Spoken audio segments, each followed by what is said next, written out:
This is Mike Shake, and put simply, he's a YouTube genius. In just over 3 years, he's gone from failing at YouTube to hitting 3.5 million subscribers. His now legendary challenge-style videos have made him one of the fastest growing YouTubers on the platform. And some of the biggest and most respected creators on YouTube are calling him the master of thumbnails. But how did this small town Italian guy go from getting 500 views per video to amazing results like this, and this, and this? Well, as usual, there's only one way to find out.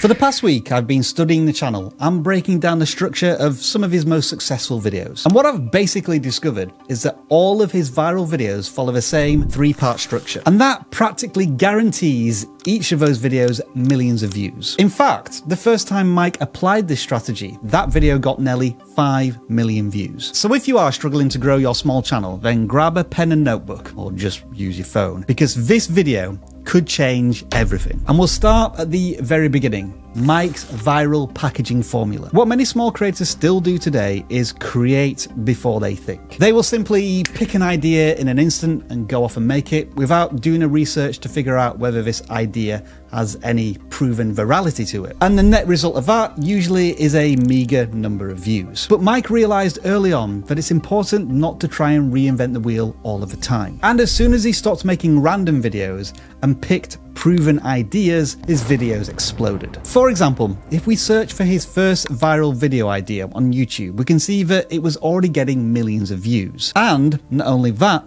the idea was increasing in demand. So this proved that Mike's idea had a good chance of going viral. And that's, well, exactly what happened. And naturally, because Mike had success with this idea, he tried it again and again. And guess what? Those videos also went viral. And through all of this, Mike learned a fundamental principle of the YouTube algorithm. Put simply, it's designed to show viewers more of what they've already been satisfied by. When Mike chooses a video idea that's already popular and trending, he's tapping into pre-existing demand. And so when the algorithm tests Mike's videos with an audience, do they like it? Yes. Yes, they do. Now, having said all of this, Mike's strategy doesn't involve hijacking existing video ideas forever. Once he finds a format that works, he will drill deep down into it. And we call this the golden vein, a particular content idea that just keeps going viral video after video. As an example, once this video had gotten such great results, Mike retested the format again, and again. And over time, this has become one of Mike's golden vein formats. And as you can see, he can repost this format again and again and again and still get good results. In fact, in a recent tweet, or X, or Twix, Mike spoke about his ultimate goal. And that is, put simply,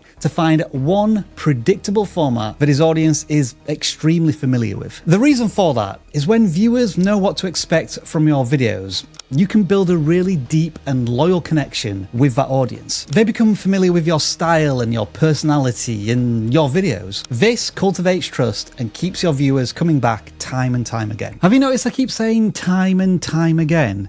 Well, it's because all of this is consistent, it's reliable, it's sustainable. There are many other big creators like Ryan Trahan and Iman Gadzi who use this strategy to blow up their channels. They tested a bunch of video formats in the beginning, but when they found their golden vein, they stuck to it and their channels essentially went viral. However, when you use this strategy, it does present a problem. There are loads of YouTubers who know of this strategy, and yet they don't have the same success. And yet Mike got nearly 5 million views on his 4th upload. So what makes him different? Well, another thing he mastered was getting viewers to not only start the videos, but watch them to the end. He uses 2 little-known strategies that I'll show you towards the end of this video that he uses to boost retention. They're simple and relatively easy to implement in your videos, which should see a significant increase in your watch time. But first, let's talk about what I think is the most important part of Mike's genius strategy, and that's making titles that generate curiosity. One of the reasons a video like this gets so many clicks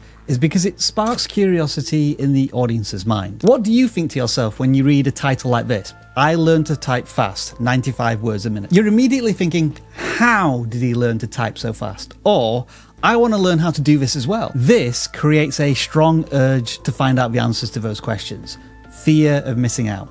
so you're compelled to click. Now, you might think this is all coincidence, but it couldn't be further from the truth. Mike understands that curiosity is the magic thing that makes people click on his videos, and he uses an exact and repeatable formula with every title he makes. To tie this all together, it's called the curiosity gap. This is where you tease just a tiny piece of information or an outcome the audience cares about without giving away the full story. And that's what creates FOMO, the urge to find out more. Mike creates the perfect conditions for a curiosity gap with 3 steps. The first step is to establish where the audience currently is. And we'll take this learning butterfly knife tricks with no experience video as an example. Mike knows that probably most people interested in learning these tricks are complete beginners. So the audience's situation is they have no experience. And then the next step is to find out where the audience wants to be. Now again, it's pretty obvious to surmise that the audience of a video want to learn how to do these cool butterfly knife tricks. But we already know they have little to no experience doing this. And this creates a knowledge gap of where the audience currently is to where they want to be. And this is where the third critical step comes into play, promising to bridge that gap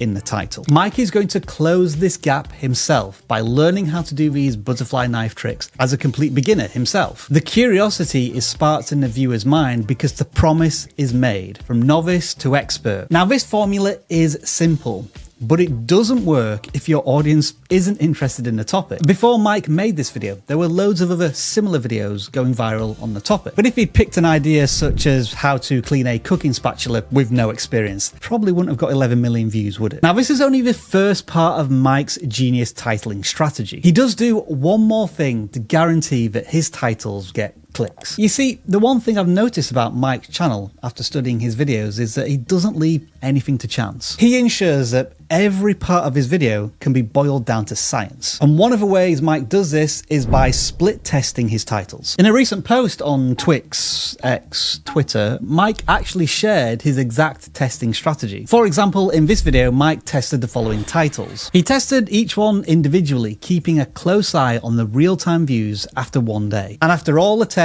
this was a clear winner. By constantly testing and refining his titles, Mike is increasing the chances of his videos going viral. And the best part is, this is the easiest thing to implement on your videos. You don't need any expensive software to write YouTube titles. All you need to do is train this creative muscle to write titles with curiosity gaps. However, in order to spark an audience's curiosity, first, you got to grab their attention. And it's part 2 of Mike's strategy that makes his videos irresistible. As we mentioned earlier, when it comes to YouTube thumbnails, Mike is pretty much a Jedi master. Now, you've likely heard us talk before about how thumbnails should be simple but bright and tell a story. And these are definitely the foundations of a good thumbnail, but Mike takes all of this to a whole new level. All Mike's thumbnails follow 2 strict rules that make them impossible to ignore. And rule number 1 is that he always uses a maximum of 4 elements per thumbnail. In this thumbnail, there is Mike, a blackboard, and a circle.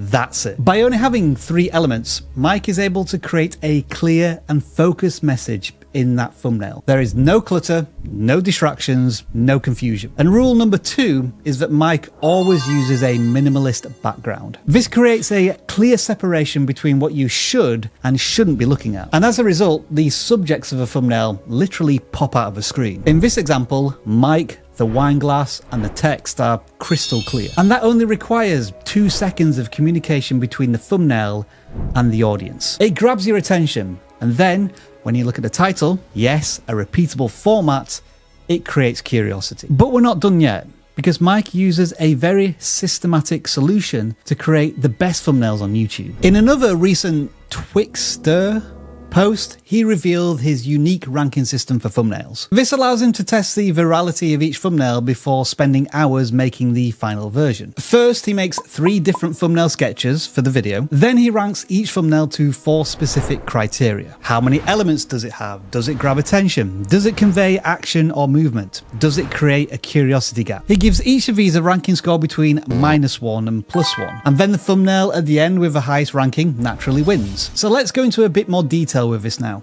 Here's 3 thumbnail ideas he had for this video. Mike gave this a thumbnail score of -1 because it had 2 main elements, but it doesn't draw attention, it has no movement, and it doesn't create a curiosity gap. So then Mike created this thumbnail idea. This did a little better, but still only scored a 2. It had 3 main elements, it draws attention, it has movement, but it doesn't create a curiosity gap. The reason is, it's pretty obvious that a whip would break an apple. So he decided to create one more thumbnail, and it was the winner. It scored a 3 because it meets all of Mike's criterias. And most importantly, it creates a curiosity gap. 99% of people would have no idea whether or not a whip could break an iPhone. This generated so much curiosity that the video hit over 7 million views. By following this unique ranking system, Mike is able to create thumbnails that are virtually guaranteed to get clicks. And it works because the system makes sure that each thumbnail hits key fundamentals. And when he combines these thumbnails with curiosity-driven titles, it is clear to see why Mike is winning the game of YouTube. In fact, Mike has even quantified this. He says that 70% of his success comes from those titles and those thumbnails. And I'm really curious to know what he does with YouTube's new test and compare feature, ABC thumbnail testing, in the future. But what about that other 30%? How is Mike keeping viewers entertained and satisfied after they click? Well, as promised, it's back to those 2 retention tips I mentioned a lot earlier in the video. Traditionally, when we talk about increasing retention, we're usually thinking along the lines of tighter editing or better storytelling. But these 2 things are less well known and spoken about. And the best part is they should only take you a few extra minutes to do when you're creating your videos. And for the first one, we're gonna coin a new phrase: payoff prompting. This is where Mike constantly reminds you throughout the video that the big payoff, the reason you clicked on the video, is coming soon. Let's take a look at this packaging as a perfect example. The title and the thumbnail make you want to click because there's a clear curiosity gap here, isn't there? You want to know how much damage that metal slingshot is going to do to a human head. And Mike knows you are waiting for this moment because he reminds you 8 times in the video. If the gelatin was accurate, it wasn't looking great for the ballistic dummy. Before picking one to use against the ballistic dummy. And now I could move on to the final test against the ballistic dummy. Before trying the kill test, I tested the speed of the first slingshot once again. He's basically reminding you throughout the video, this isn't clickbait, right up until a point it happens.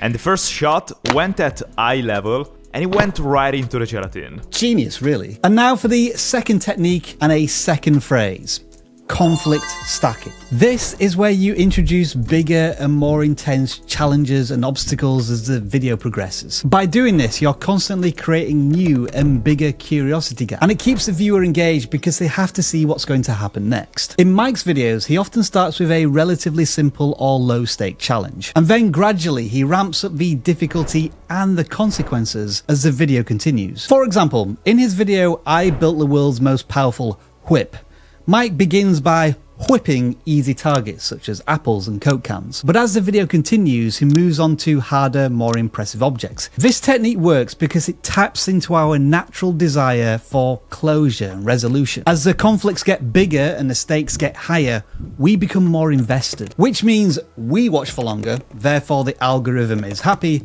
and it will serve the video up to more people. But all of these methods aren't the only way to tap into the YouTube algorithm to make it love your videos. And recently, we spoke to a YouTube employee who's been working on the algorithm for the last 10 years and shared 5 tips on how small channels can take advantage of it, and you can watch it all over here.